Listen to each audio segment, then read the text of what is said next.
on camera মুখ্যমন্ত্ৰীলৈ প্ৰশ্ন এজন ব্যক্তিৰ আমি মুছলিম মানুহে মুখ্যমন্ত্ৰীক অন্যায় কৰিছো নেকি অকল আমাৰ মিয়া মানুহক টাৰ্গেট কিয় কৰি লৈছে আমি গোটেই ৰাইজ একগোট হৈ ২৬ত বিজেপিক ইয়াৰ পৰা আঁতৰাব লাগিব ভোট কৰ্তনৰ শুনানিলৈ আহি ক্ষোভ উজাৰিলে এজন ব্যক্তিয়ে মুখ্যমন্ত্ৰী হিমন্ত বিশ্ব শৰ্মা আৰু বিজেপিৰ বিৰুদ্ধে ক্ষোভিত হৈ পৰিল লখিমপুৰৰ এজন লোক সমাগত বিধানসভা নিৰ্বাচন ৰাজ্যত এতিয়া দেখিবলৈ পোৱা গৈছে ইতিমধ্যে আৰম্ভ হৈছে ২০২৬ৰ বিধানসভাৰ নিৰ্বাচনৰ কুচকাৱাজ শদিয়াৰ পৰা ধুবুৰীলৈ প্ৰতিজন ৰাজনৈতিক নেতা এতিয়া তৎপৰ হৈ পৰিছে নিজৰ দলক লৈ তাৰ মাজতে দেখিবলৈ পোৱা গৈছে লখিমপুৰৰ এজন ব্যক্তিয়ে ৰাজ্যৰ মুখ্যমন্ত্ৰী ডক্টৰ হিমন্ত বিশ্ব শৰ্মাৰ লগতে বিজেপিৰ বিৰুদ্ধে ক্ষোভিত হৈ পৰিছে এইজন ব্যক্তিলৈ মন কৰক এই ব্যক্তিজন লখিমপুৰৰ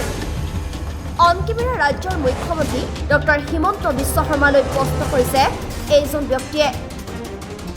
ব্যক্তিগৰাকীয়ে পোনপটীয়াকৈ প্ৰশ্ন কৰিছে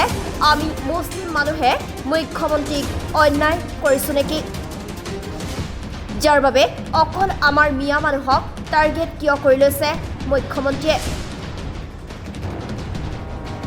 আমি ৰাইজে মিলি একগোট হৈ ২০২৬ত বিজেপিক ইয়াৰ পৰা অৰ্থাৎ অসমৰ পৰা বিজেপিক আঁতৰাব লাগিব বুলিও হুংকাৰ এইগৰাকী ব্যক্তিৰ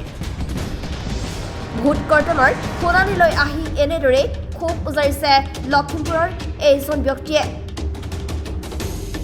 ৰাজ্যৰ মুখ্যমন্ত্ৰী ডক্টৰ হিমন্ত বিশ্ব শৰ্মা আৰু শাসনাধিষ্ঠ বিজেপি চৰকাৰৰ বিৰুদ্ধে ক্ষোভিত হৈ এনেদৰে সংবাদ মাধ্যমৰ আগত মন্তব্য কৰিছে হিমন্ত সাহেবে কৈ আছে যে আমি যিমান দিন গদ্দিত থাকিম সিমান দিন আমি মুছলমানক হাৰাশাস্তি কৰিম কিয় নেতা কিয় হাৰাশাস্তি কৰিব লাগে আমি তাৰ অন্যায় কৰিছোঁ নেকি আমি মুছলিম মানুহে কি আমাৰ চিএমক অন্যায় কৰিছোঁ নেকি আমাক কিয় হাৰাশাস্তি কৰিব লাগে বিভিন্ন জাতি আছে সেইবিলাকতো হাৰাশাস্তি পোৱা নাই অকল আমাক মিয়া মানুহক টাৰ্গেট কৰি লৈছে আমি কি নাগৰিক নহয় নেকি আমি মাটি খাজনা নিদিওঁ আমি গাড়ীৰ টেষ্ট নিদিওঁ আমি হেৰি ভোটদান নকৰোঁ নেকি কিয় আমাৰ হাৰাশাস্তি কৰিছে কাৰণে আমি গোটেই ৰাইজ একগোট হ'ব লাগিব এতিয়া আমাৰ ২৬ চন যিটো ইলেকশ্যন হ'ব বিজেপি ইয়াৰ পৰা সঁচাকৈ আঁতৰিব লাগিব আমাৰ অসম চৰকাৰৰ চাই যে আমাৰ মাইনৰিটি মানুহবিলাকে বেছিভাগ মানুহে কংগ্ৰেছক ভোট দিয়ে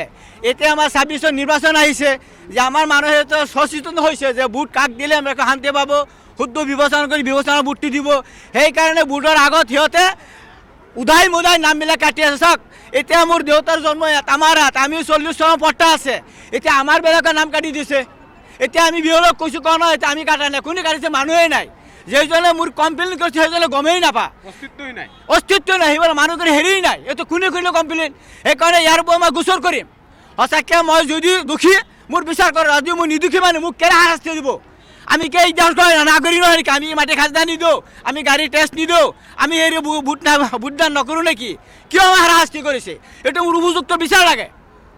আমি অসম চৰকাৰ হওক সঁচাকৈ উপযুক্ত বিচাৰ হ'ব লাগে বিজেপিক ভোট দিব লাগিব না বিজেপিক দিবলৈ ক'ত লাগে মানুহে ভোট দিব এতিয়া ভোটৰ আগত সিহঁতে কেঁচালবাজি কিয় কৰিব লাগে ভোট প্ৰথম মানুহে বিবেচনা কৰি যাক পচন্দ তাক দিব হয়নে নহয় এই ভোটৰ আগত কিয় চালবাজি কৰিব লাগে একমাত্ৰ এইটোৱে মেইন উদ্দেশ্য যে আমাৰ মাইনৰিটি ভোটবিলাক কাটি কিনি কমাই দিয়াৰ পিছত যিবিলাক কম ভোট থাকিব সিহঁতে কম পালে সিহঁতে আৰামত চালবাজি চৰকাৰ কৰিব পাৰিব সঁচাকৈ মাইনৰিটি বেছি কাটি আছে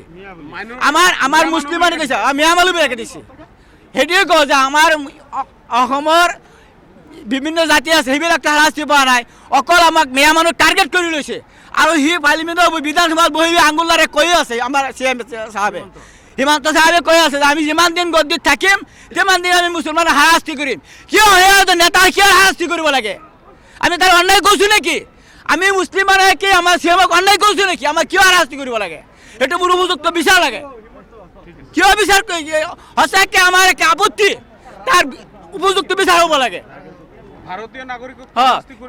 যদি এজনৰ কিবা খেলি মেলি আছে তাৰ কাটক উপযুক্ত প্ৰমাণ থকা অৱস্থাত বুঢ়া মানুহ পেইণ্টিং থকা মানুহ কালি এজন মানুহ ঢুকাইছে কালি বাচ্চা এটা মৰিছে বৰচালাত কিয় হাৰাশাস্তি খাব লাগে পৰীক্ষা দিব লাগে মাজনী আহিছে হেৰিঙত বাচ্চা এটা আছিলে পানীত পৰি হেৰি ঢুকালে চাওক কেনেকুৱা হাৰাশাস্তি হৈছে